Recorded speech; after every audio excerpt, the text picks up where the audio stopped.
ভাবতে পারেন আপনি রিকশায় নয় বরং একটি উড়ন্ত ড্রোনে বসে আকাশপথে অফিসে যাচ্ছেন। শুনতে সিনেমার মতো লাগলেও চীন এটি এখন বাস্তবে করে দেখাচ্ছে। চীনের একটি আধুনিক শহরে এখন পরীক্ষামূলকভাবে চলছে যাত্রীবাহী ড্রোন ট্যাক্সি। চালক নেই, রাস্তাও নেই, শুধু আপনি আর আকাশ।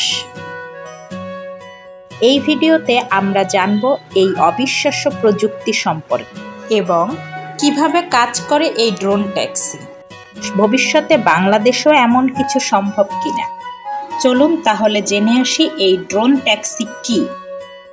ড্রোন ট্যাক্সি হলো একটি ছোট উড়ন্ত যান যেটা সাধারণত 1 থেকে 2 জন যাত্রী বহন করতে পারে। চীনের প্রযুক্তি প্রতিষ্ঠান ইহ্যাং তৈরি করেছে ইহ্যাং 216 নামের এই বিশেষ ড্রোন, যেটি আকাশে উড়ে গিয়ে যাত্রীকে গন্তব্যে পৌঁছে দিতে পারে চালক ছাড়াই।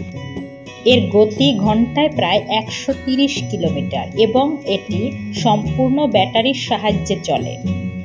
চীনের গুয়াংজু, ঝুহাই ও অন্যান্য আধুনিক শহরে এই ড্রোন ট্যাক্সি পরীক্ষামূলকভাবে চলছে। ড্রোনগুলো নির্দিষ্ট রুটে চলাচল করে। আকাশে ছোট্ট একটি পথ নির্ধারণ করে দেওয়া হয়।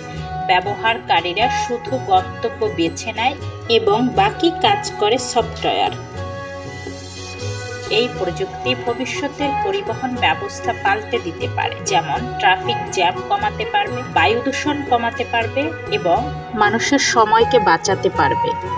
বিশ্বের অনেক দেশ যেমন দুবাই, জার্মানি ও আমেরিকাও ড্রোন ট্যাক্সি নিয়ে কাজ করছে। তবে চীন অনেক দেশের তুলনায় বেশি এগিয়ে। বাংলাদেশের পক্ষে কি এটি সম্ভব? আমাদের দেশে মেট্রো রেল, পদ্মা সেতুর মতো প্রকল্প চলছে।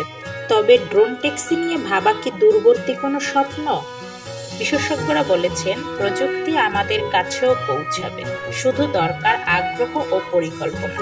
আপনার মতে বাংলাদেশে যদি এই প্রযুক্তি আসে সেটা কেমন হবে? কমেন্টে জানান আপনার মতামত। ভিডিওটি ভালো লাগলে অবশ্যই লাইক, শেয়ার এবং সাবস্ক্রাইব করতে ভুলবেন না।